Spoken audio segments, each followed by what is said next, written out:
Israel's military ordering nearly 100,000 civilians to evacuate parts of eastern Rafah and leave for humanitarian zones. Israel is preparing to send ground troops into Rafah. The IDF dropping these leaflets from military aircrafts. Meanwhile, the Biden administration reportedly putting a hold on a shipment of U.S.-made ammunition to Israel. A spokesperson for the White House National Security Council telling Fox News Digital the U.S.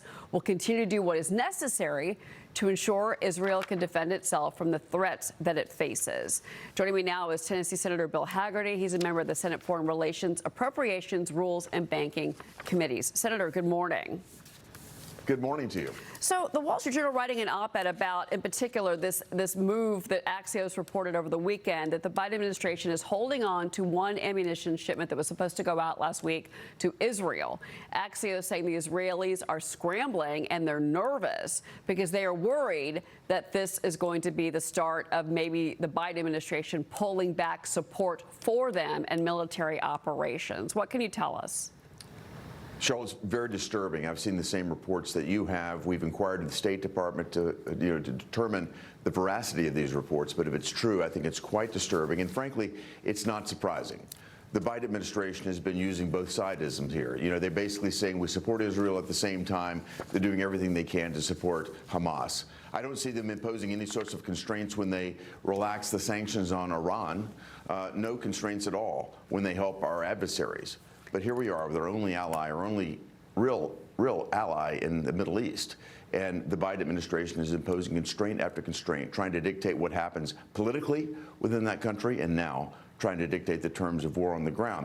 Rafah is a tough situation. They need to step back and allow the Israelis to do what they know to do to deal with this. Well, what did you make of those comments from Benjamin Netanyahu yesterday? Holocaust Remembrance Day, by the way. He is not backing down. He continues to say that Israel has a right to defend itself no matter what. He's made it very clear that if we have to go alone, we will go alone.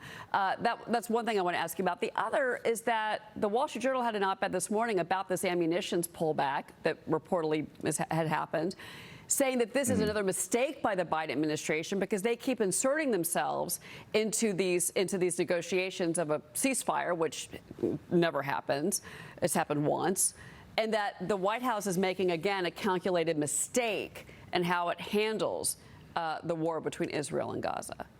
The Palestinians. I think we've got Hamas, excuse me. Hamas. It's like a split screen TV here. What's happening in Israel is what needs to happen, and the Israeli people support this far and away. The Israeli people support what Benjamin Netanyahu is executing. We should not have Chuck Schumer and Joe Biden trying to insert themselves into domestic politics there in Israel. They should simply be supporting our ally. What's happening here in America is quite a different story. What you have is a great focus by this White House on what's happening in Michigan and Minnesota. They're very much focused on the November elections. They're appeasing, these radicals on college campuses, whatever they need to do to somehow support and appease these Hamas protesters here in America because they're concerned about this very fragile coalition that Joe Biden is trying to put together for November 2024. Well, White House Press Secretary Karine Jean-Pierre discussed a potential plan to bring Palestinian refugees into the U.S. And she says they're taking this very seriously, in particular the issue of vetting. A group of more than 30 Republican senators have written now to the administration demanding they end plans to bring in Gazan refugees and focus on securing the release of U.S. hostages that are held by Hamas. Are you in agreement with those other Republicans? I certainly am. You can understand the concern. This administration is incapable of maintaining our own southern border. We've got people on the terrorist watch list that are walking across our southern border every day. The thought that the Biden administration could properly vet these people coming from Gaza, where 70% of the citizens of Gaza support what Hamas did on October the 7th, I think it is very hard to imagine that we're not going to see even more introduction of people that would be a danger to our national security if the Biden administration goes through with this $3.5 billion plan that they announced the minute the Senate approved the last major bill that came through the Congress. Well, also, too, what's happening here at home relating to the war in the Middle East. Anti-Israel protesters hoisted a large Palestinian flag above its encampment at George Washington University. This was yesterday, Senator.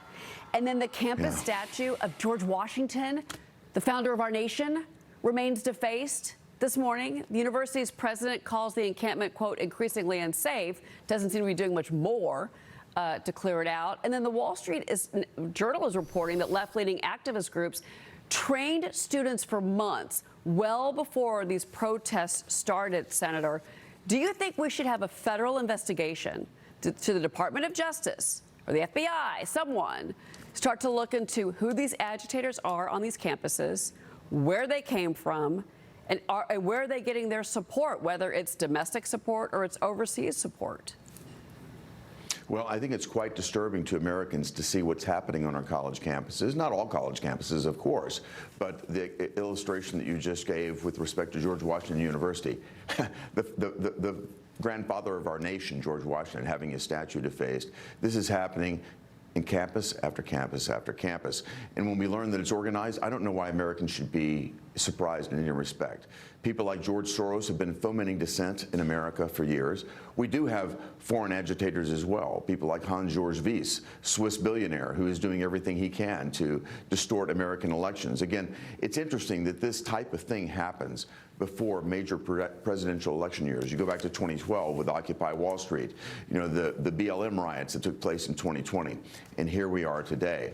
I think that the American public ought to be very disturbed. We ought to investigate this, and rather than have the FBI go after parents that attend PTA meetings and perhaps complain about mask mandates and that type of thing, they should be focused on exactly what's happening here in America and who's behind it.